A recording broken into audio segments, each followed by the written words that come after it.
CyberHub bunker and studio, you're tuning in to the CyberHub podcast. And now for your host and CISO, James Azar.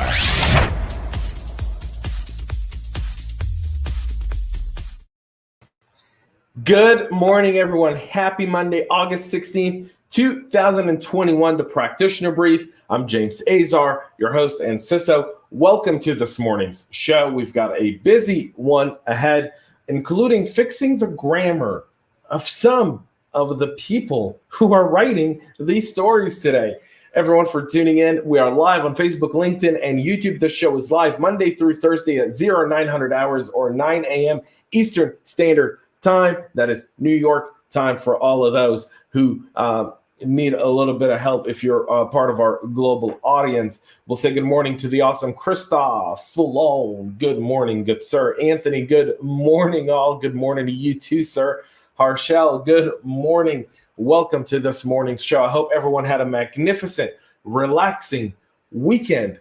So before we get started on today's show, though, in the show notes, if you're wondering about multi-factor authentication and how secure it really is, hacking MFA with the legendary Roger Grimes is a week from tomorrow at 11 a.m. Eastern. It's going to be an unbelievable webinar. It's not one of those PowerPoints. There's no PowerPoints in this webinar. I just want to make that crystal clear. I know I'm promoting this, but I want to make it crystal clear. We're going to have a video demo. We're going to talk about MFA. We're going to talk about the right deployment of MFA. We're going to talk about how to avoid bad deployments on MFA, and so much more. Go sign up now. Roger Grimes and myself, fireside webinar, no PowerPoints. This is not a death by PowerPoint webinar. This is a real practitioner guide into proper deployment of MFA. Go check it out. Now, without further ado, I would be remiss if I didn't mention our two sponsors, KnowBe4 and Ativo Networks. We're very excited to have them on board. Go check them out in the show notes and let them know you heard about them from the CyberHub podcast. That way they know that their investment with our company is helping them also scale and grow. Now, you guys know what time it is. Chris has been looking forward to it. It's coffee time. Coffee cup cheers. My double espresso, and I'm getting these. I keep getting new coffee, and because I'm a coffee geek, right? And I try it. So this is a new coffee. I'll show you guys. I'm going to start doing a story before we go live on Instagram and LinkedIn of how I make my espresso before we go live. So you guys can join me there as well. If you're not following us there, you'll get a backstage look into my beautiful cup of coffee cup cheers, or chai cup cheers for those who don't drink coffee. Let's get right into what's going on in the world of cybersecurity practitioners, where threat actors are deploying backdoors on Exchange servers via a ProxyShell vulnerabilities. We kick off two stories today addressing specifically two major vulnerabilities within Microsoft. The first one is these threat actors have started exploiting the recently disclosed Microsoft Exchange server vulnerability to deliver web shells that give them access to the compromised systems. Orange Tsai, who's a principal researcher at security consulting firm DEFCOR, recently disclosed the details of 3 Exchange vulnerabilities that can be exploited by remote unauthenticated attackers to take control of vulnerable servers. The flaws have been identified as CVE 2021-34473, 34523, and 31207. They're all collectively tracked as ProxyShell. Microsoft released patches in April. However, not everyone has patched, and there's a bunch of comments here. But however, web shells, just so you guys know, give attackers the remote access to the compromised servers. It's really unclear what the end goal is here, but it's worth noting that the Exchange vulnerabilities tracked as proxy logon, which Orange Tsai said was found during the same research project and disclosed earlier this year, have been exploited as well for various purposes by profit-driven cybercriminals and state-sponsored threat actors. If you have not patched these, please make sure you get them patched. This was part of the April Patch Tuesday. Good morning to the awesome, magnificent David Vaughn. Thank you for being here, sir. Love the fact that you're here. Ransomware gangs are also on the hunt for PrintNightmare to breach Windows servers. In fact, I was on a group Slack message yesterday where people were saying, how do we take care of this vulnerability without shutting down printing? There's a few different ways to do that. PrintNightmare, which is a vulnerability tracked to CVE 2021-1675-34527 and 369er58. It impacts the Windows Print Spooler service, including Windows Print drivers and the Windows Point and Print feature. Microsoft has released updates to address 2 out of the 3 vulnerabilities, leaving 369er58 out of this June, July, and August patch. Tuesday, we might see one in September. The company's also published a security advisory on Wednesday, providing a workaround for CVE 369er58. This is a 0-day bug allowing privilege escalation with no patch available at the moment.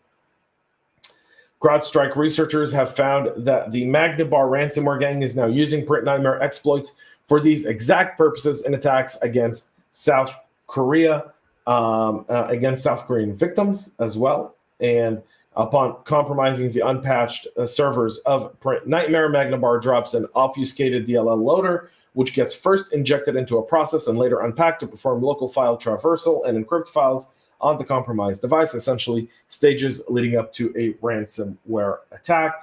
And you can see here the Magnabar ransomware submissions over a period of time. They're peaking, folks, as well. More threat groups are expected to look at PrintNightmare, so please look at the workarounds. And the workarounds are in this article, and all show notes and all links to all articles are in the show notes. So please go check it out and make sure you get this patched. We'll move to our third story today, the Start TLS related flaw that's found affecting popular email clients. When you wonder why we're no longer using SMTP, POP3, or IMAP, it's simply because it's proven to not be as secure. And now a new study by researchers have found as many as 40 different vulnerabilities associated with opportunistic encryption mechanisms in mail clients and servers that could open the backdoor to targeted man-in-the-middle attacks, permitting an intruder to forge mailbox content and steal credentials. The flaws have now been patched, but were detailed by a group of researchers. We'll give them credit. Damian Podnayak, Fabian Ising, Heino Bach, and Sebastian Schnitzel at the 30th Usenix Security Symposium. Some of the bugs affected Apple Mail, Gmail, Mozilla Thunderbird, Claus Mail, Mutt, Evolution, XMmail.ru, Samsung Email, Yandex, and Kmail. All of these have now been patched. However, if you wonder why the protocols have changed over time, is very simple. This is it. This is one of the reasons for it. The security flaws were too far and few. Too far and too many. I apologize. Too far and too many, folks. So we'll get to our fourth story today. Colonial Pipeline reports a data breach after the May ransomware attack. So Colonial Pipeline is now disclosing that it's recently learned that dark side operators were also able to collect and exfiltrate documents containing PII of 5,810 individuals during the cyber incident. Impacted personal info for the affected individuals ranges from names and contact details to health ID information. Some of the information includes names, contact info, date of birth, government issued ID like social, military ID, tax ID, driver's license number, and health-related information, including the health insurance info. The pipeline CEO and president, Joseph Blount, adds that not all of the information was stolen for each impacted individual, meaning it was a mixture of information. DarkSide obviously hit Colonial Pipeline in May of this year, disrupting the oil supply in the essentially entire U.S. East Coast. Colonial said it was forced to shut down its infrastructure to contain the threat. However, what we really know to be the truth is that the company shut it down because they were unable to bill customers because the ransomware was on their billing system and not their OT system, meaning their operational technology. It was on their IT system, and the IT system was tracking their OT system, and that's what went there. There was a declaration of state of emergency. No need to go back. Colonial paid a $4.4 million ransom in crypto for the decryptor, and most of it was later recovered by the FBI.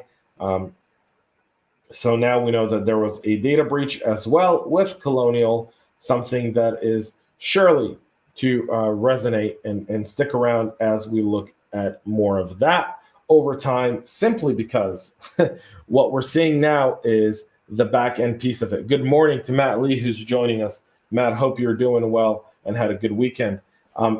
Let's get to our final story. So on Wednesday, I had Tony Cole on the show.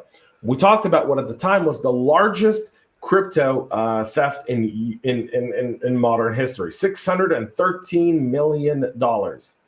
Apparently, the threat actor who launched that breach is now being called Mr. White Hat. He's being called Mr. White Hat because he's agreed to give the money back to Poly Network in exchange for $500,000 in a bug bounty agreement, possibly the person's way of ensuring that he's never prosecuted for this crime, since if it was a kind of since if it was a bug bounty, then there was no crime. However, this seems to be almost semantics at this point.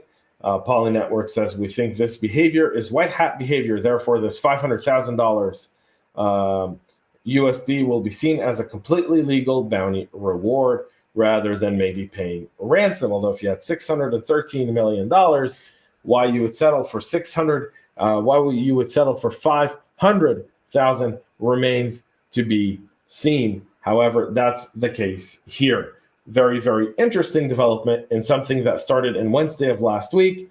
And get that. Matt's asking, did you see the T-Mobile breach? I did, Matt. I was actually studying it. There's not enough information there for us to talk about it, number one, because we haven't seen the IOCs or TTPs. So I can talk about 100 million records put out there, but I wouldn't be giving you any information that would be legitimate in terms of helping you defend your organization from similar breaches. I've been trying to avoid these types of reports simply because they're real clickbait headlines, but they have no real data. If you do see data, email it to me, please, and I will report on it tomorrow, because I want to give you guys real facts and not just here's something up in the air. Eric says, is the bug bounty just another name for ransom? Almost. I mean, every company, Eric, has a bug bounty program. That bug bounty program is typically for registered white hat hackers who are out there trying to help the companies build security. In this case, they don't have Poly Network never had a bug bounty program from the research I did this morning, and this seems to be kind of a way to pay the hacker. And it could be that what happened with Poly Network, because they had so many advanced crypto wallets, that some of these guys were really savvy and identified who this person was. And it could have been that they had his identity and they were going to say, if you don't give us the money back, we'll leak it. You may have $613 million, but you'll have nowhere to hide with that kind of money, and you'll be busted with it. So there was a rough negotiation there where the guy ended up just getting $500,000, and they made it so that it's a bug bounty. So from a legal perspective, he can't be prosecuted per se.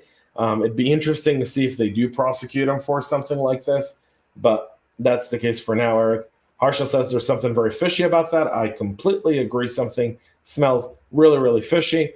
And good morning to Aaron. Thank you for being here, folks. That's it for our practitioner brief this morning. We'll be back tomorrow at 0900 hours, 9 a.m. here.